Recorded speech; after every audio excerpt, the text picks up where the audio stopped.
করে আমাদের সব কিছু করা উচিত।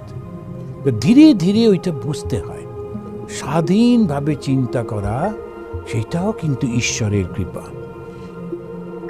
এইখানেতে আমাদের মধ্যে একটাই আছে, সেটা তিনি আত্মা, যদিও বিভিন্ন নাম এবং রূপের মধ্যে দিয়ে তিনি প্রকাশিত হচ্ছেন। তা একত্বের জ্ঞান না হলে তখন দুঃখ পেতে হয়। তো ঠাকুর একটা জায়গায় বলছেন, এই সংসার ঢোকার টাটি, কিন্তু আরেকজন বলছেন না, এই সংসার মজার কুটি, আমি খাই দাই আর মজা লুটি। দুটো জিনিস।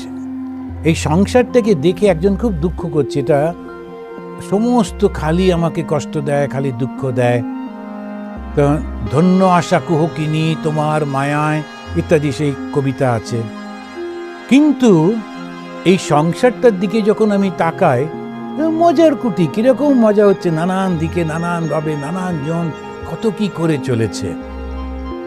তো মাঝে মাঝে আমি দেখছিলাম একজন উঠতি বলা যায় রাজনীতির নেতা, তা তিনি এমন করে ছবিটা তুলেছেন, ক্যামেরার দিকে তাকিয়েছেন, ভয়ঙ্কর অহংকারী দুটো চোখ দিয়ে তিনি দেখছেন।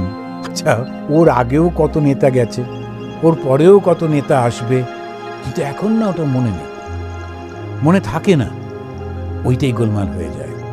তাহলে মানুষ খুব নর্মাল হয়, খুব সুন্দর হয়, খুব স্বাভাবিক হয়, নিজের জীবনটাও খুব ভালো হয়, যাদের কাছে থাকে তারাও খুব ভালো হয়। এই নয় যে সন্ন্যাসী হতে হবে, সংসারেতেও খুব সুন্দর হতে পারে। একটু কিছু হলেই ওই যে অহংকার করে, বাংলায় কথা আছে না, মটমট করে, মানে হাঁটা চলা সব কিছুর মধ্যে এমন একটা দেখানো আমি একটা কেউ কিছু, ওইটা করে সংসার তখন দুঃখের হয়। আমি কিছু করলাম, প্রথম প্রথম লোকেরা সহ্য করতে থাকে, আমার কথাগুলো শোনে জাগে যাব, তারপরে রিয়াকশন হয়, তখন ওরা যখন উল্টো বলতে থাকে আর তখন আমি নিতে পারি না।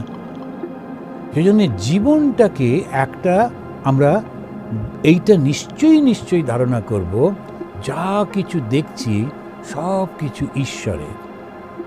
এক, দুই, এই মুহূর্তে আমি কিভাবে ব্যবহার করব, ওর সঙ্গে যেভাবে ব্যবহার করা উচিত সেইভাবে করব। ভগবান শ্রীরামকৃষ্ণ স্বয়ং, মা শারদামণি স্বয়ং, তারা তো জগৎটাকে দেখতেই পাচ্ছেন নিজের মতো করে।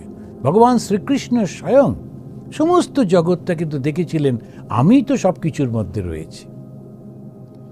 কিন্তু আবার যখন যে অন্যায়কারী তাকে, আপনারা শুনছেন ঈশ্বরীয় তত্ত্বকথা।